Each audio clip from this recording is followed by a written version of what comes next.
Да не зборам кога стана Вардар, кога стана шампион на Југославија. Тоа беше таква една еуфорија во Македонија, во Скопје. Вардар стана бренд, спортски бренд стана Вардар. Една екипа изморедно квалитетна, Со страшни играчи. Два пати Партизан со 5-0 си одеше од дома, една Слобода со 6 гола си отиде, Динамо си отиде со 3-0, па како се погоди, јас одам на пренос во Загреб тие денови и со еден колега од Загреб седиме кај Браун во кафиче, тете го Чиро Блажевич доаѓа и се запознавме и муабет малку за Вардар и вика Вардар, вика ја да сум тренер, вика со Вардар 3 години поред ќе биде шампион на Југославија, вика со оваа екипа на Вардар.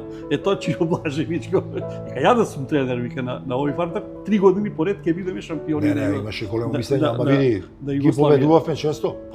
Ова ти што го спомна у Скопје 4-0 беше, не 3-0. Ја дав 2 гола, мислам дека Джипун даде еден и мислам Тони Савевски еден. 4-0 ги растуривме, му падна шалот на Чиро. Да, после тоа беше веќе била сериозна. Па не, види, младите генерации не знаат, да кажеме, ја играв полни 5 сезони во Вардар. Пута 17 надпревари во Скопје, тоа се 85 надпревари. Ја баш еднаш гледав онаа статистика што има Вардар што изведи книгата. Ние од 85 првенствени надпревари зборам, кои биле најважни секогаш. Од 85 првенствени надпревари за 5 години, само 5 сме загубиле. Тоа е еден фантастичен податок. А нели као помал клуб сме. Ама стадионот генерација страшна. Се направи јужна, голема. Имаше десетини илјади, можеби предплатни карти за јужна. И одеднаш, реков, Вардар стана бренд, излезе во Европа, во купот на УЕФА, најнапред излезе. Со Димовски испада. Да, и Динамо од Букурешт беше... Динамо Букурешт со пола екипа репрезентативци. Да, го ги елиминиравме. И се од Данди Юнайтед. Данди Юнайтед беше второто. И одивме подобри. Да, тамо 3 црвени картони. Судијата има одигра голема улога. И заврна, им одговараше. Ревашот заврна, ја бев играв повреден, у Тузла пред тоа се повредив, не бев тамо. На денот на надпреварите на Вардар, кафеаните околу паркот. И цел парк. Преполно. Да, точно. И главна тема беше Вардар. Се седеше, се разговараше, се прогнозираше, дружење. Едва и се чекаше да се тргне кон стадион, препон стадион. Многу и време. Тоа беше нешто незаборавно.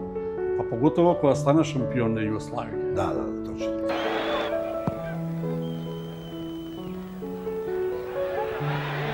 Петар Георгиевски. Ево го Панчев, еве приликат да се реши мечот и 2:0. Тоа е Дарко Панчев.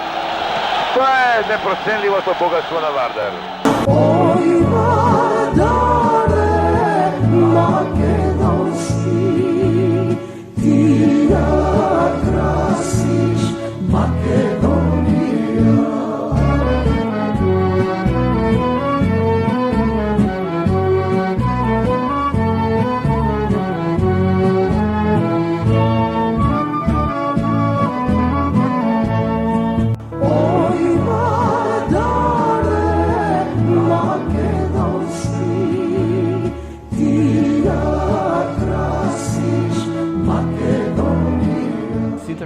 Живееле во тој период, прекрасно. Гледам макар кога разговарате со посебни емоции. Како не? Ме интересира мене сега каде се изгуби таа страст за фудбалот во Скопје.